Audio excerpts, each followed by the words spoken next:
online paluwagan scam naman ang target ng operasyon sa Parañaque City. Huli ang pasimuno na siya umanong ng engganyo sa mga mamumuhunan sa pamagitan ng Facebook. Ang ending, tinangay daw ng sospek ang aamot sa 17 milyong pisong pera ng mga investor. Yan naman ang tinutukan ni Emil Sumangil. Exclusive.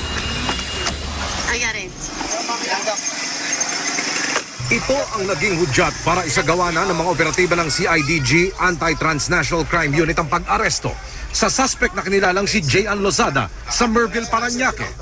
Mismong mga nabiktima ni J.Ann ang nagpa-aresto sa kanya matapos daw itakbo ng suspect ang nasa 17 milyong pisong pera na inilagak ng mga namuhunan sa kanya. Batay sa complaint, si J.Ann ang itinuturong founder ng Andiosa Love Online Paluwagan. Para makahimok na mga mag-i-invest ng pera, idinaan sa pamamagitan ng Facebook ang online paluwagan. Alam ko malaki yung kikitahin eh. Yung kapital namin, halos madodoble siya. Noong una, maayos daw ang galaw ng pera. Nag-try ako ng 20,000. Yung 20,000, in 3 days, naging 28,000 naman siya. So okay, hanggang sa hindi ko na siya inilalabas. Every payout ko, niro-rolling ko lang. Instead, dinadagdagan ko pa. Pero makaraan ng ilang buwan, bigla raw idineklara ng suspect na bangkarote ang online paluwagan nila. Malaking pagsisisi. Siyempre, tiwala ka doon sa taong akala mo okay.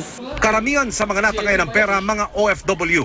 Sumulat na sa CIDG ang ilan sa kanila para ipakita ang pagnanais na magsampa ng demanda. Nakapanghinayang po kasi pinaghirapan po ng nanay ko at saka bigla niyang sasabihin na wala nang babalik kahit piso. Reklamong large-scale estafa ang isinampalaban sa suspect. Depensa ni J.Ann, di raw niya itinakbo ang pera, sadya raw gumuho ang financial structure dahil sa sunod-sunod na paghugot ng investment ng mga namuhunan. Sobrang bumagsak, sir. Kasi, sir, yung interest na kinakain ng payout, sobrang laki. Kung sample po, yung 50,000 na pinain mo sa 3 araw, 4th day, magiging 70,000. Babala ng pulisya. Ang online scamming is hindi yan authorized ng batas. Saan ka makakakita ng mag-deposit ka sa kanila ng 10,000 tapos within 3 days tutubo yun ng 4,000? Emil Sumangil, Nakatutok, 24 Oras.